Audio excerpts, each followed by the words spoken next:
पे देश में जहां पानी है वहां मछुआरा है। और आप सब जान रहे हैं कि पिछले 10-12 सालों से लगातार निषाद समाज के हक अधिकार के लिए हम लोग लड़ाई लड़ रहे हैं, आरक्षण की लड़ाई लड़ रहे हैं। तब तक ये लड़ाई अंजाम तक नहीं पहुंचेगा। तो इसलिए आज उत्तर प्रदेश, बिहार, झारखंड के बाद कर्नाटक में हमने पार्टी को लॉन्च किया।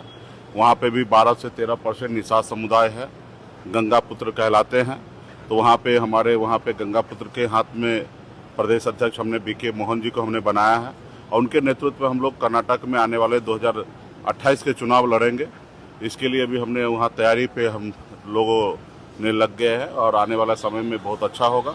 और मेरा विश्वास है कि आने वाले समय में वहाँ पे भी हमारा जनाधार बढ़ेगा और धीरे धीरे जब हमारी 29 में देश में सरकार बनेगी तो निषाद समाज को जो बड़ा लड़ाई है कि आरक्षण का, तो राहुल गांधी जी के नेतृत्व में जो सरकार बनेगी उसमें हम लोग को न्याय मिलेगा। इसके लिए आज भी से हम लोग कमर कसे हैं और पूरे देश में जहां हो सकता वहां पे हम लोग अपनी पार्टी को विस्तार करने में लगे। एक सवाल है, उज्ज्वला योजना में पहले गरीबों को 8 सिलेंडर दी जाती थी, सरकार ने उसको घटा के 4 कर दिया है। क्या लगता है सर साल भर में 4 सिलेंडर से हो पाएगा सर 4 सिलेंडर? तो ये तो सवाल, यही तो देश के प्रधानमंत्री को सोचने की आवश्यकता है कि इस तरीके से देश के लोगों के साथ कर रहे हैं और देश खत्म हो चुका है, कंगाल हो चुका है, देश के ऊपर इतने कर्ज हो चुका है और ये मोदी जी अपना वाहवाही करके पूरा भारत, पूरा दुनिया घूम लिए और कुछ नहीं हुआ है।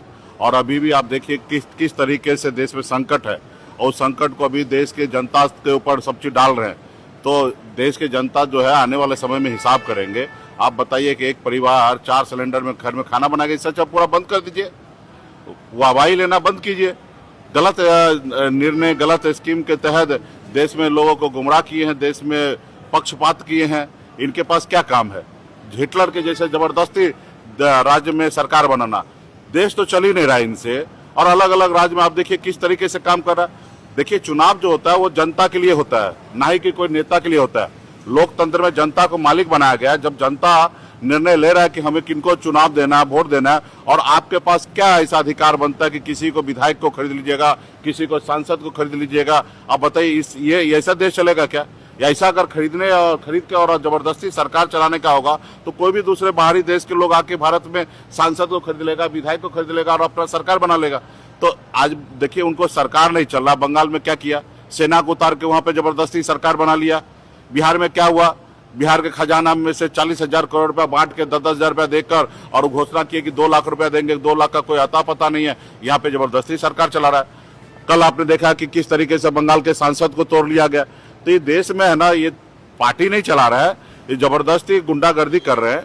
और आने वाला समय में देश की जनता देख रहा है, इनको आने वाला समय में विदाई करना बहुत ज्यादा जरूरी है। देश के ऊपर इतना कर्ज हो चुका है, देश के बेरोजगार युवा जो है रोड पे भटक रहा है, देश के युवा को कॉकरोच बोला जा रहा है। तो ये आने वाले समय में ये भी इसका हो गया है। अब देश को जैसे तैसे ये कोशिश कर रहा है बचाने का। आप देखें कि किस तरीके से 1.5 लाख करोड़ रुपया का सोना RBI के द्वारा बेचवा दिया गया है।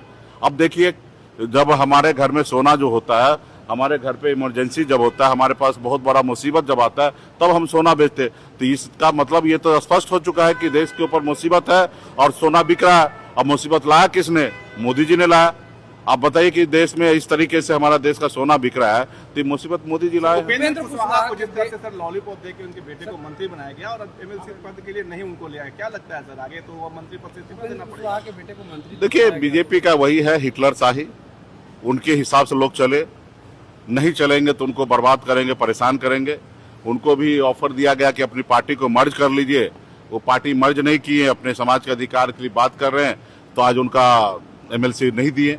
उसी तरीके से एक समय था, हमारे साथ भी बहुत प्रेशर था कि आप पार्टी विलय कीजिए, हमने नहीं किया तो हमारे विधायक को उन्होंने अपने पाला में रख लिया, खरीद लिया, हमको सरकार से बाहर कर दिया, जो सरकार हमने बनाया। आज भी उनके पास भले 4 विधायक है, लेकिन 3 विधायक को बीजेपी ने अपने पाला में करके रखा है और उनको डरा धमका के मजबूर करके चाह रहे हैं कि कुशवाहा जी पार्टी मर्ज कर ले। लेकिन मैं कुशवाहा जी को धन्यवाद देता हूं कि ऐसे समय में डट के आप उनसे लड़ रहे हैं। मैं कुशवाहा जी को समर्थन करता हूं कि आने वाला समय में इसी तरीके से लड़िए। तेजस्वी यादव जी को जिस तरह से परिवार लालू प्रसाद यादव को सुरक्षा में कमी गई, उन्होंने सारा सुरक्षा को वापस कर दिया उन लोगों ने। देखिए, अपने राज्य में कितना समस्या है। लालू प्रसाद यादव जी ने क्या नहीं किया बिहार के लिए, गरीब पिछड़ा दलित के लिए। उनको जमीन पे से उठा के कुर्सी पे बैठाने का काम किया। आज बताइए, इतना उम्र हो चुका है, क्या बिहार के पास पुलिस का कमी है क्या? क्या उनका सुरक्षा वापस कर लेना बिहार का समस्या दूर हो जाएगा? हाँ, तो ऐसे जगह पे जो राज्य में जो उनको काम करना चाहिए वो काम नहीं करके जो चीज नहीं करना है, घर खाली कराना। बताइए, 2-2 बार परिवार से 2-2 मुख्यमंत्री रह चुके हैं और उनके घर खाली कराना। अब भाई सिस्टम है, सरकारी बंगला मिलना ही है। अभी छोटा या बड़ा है कि पिछले 30 साल से उस बंगला में रह रहा है, उनको क्या जरूरी है खाली कराना? तो भारतीय जनता पार्टी का हमेशा यही नेचर और सिग्नेचर रहा। स्वर्गीय रामविलास पासवान जी का भी आपने देखा कि बंगला किस तरीके से खाली किया गया। उसी तरीके से परेशान जब इनके हिसाब से नहीं चलते तो सही मुद्दा से भटकाने के लिए सब चीज कर रहे हैं। अब बताइए, बिहार का किसका भला होगा? लालू जी का सुरक्षा घटा देना या उनको बंगला से बाहर कर देने से क्या बिहार का भला होता? तो बोलिए 2 मिनट में लालू जी खाली कर देंगे, सुरक्षा वापस कर दे। पूरा ही तो कर दिए ना, अभी सरकार है वो चलाए जैसे तो चलाना। सवाल है सर,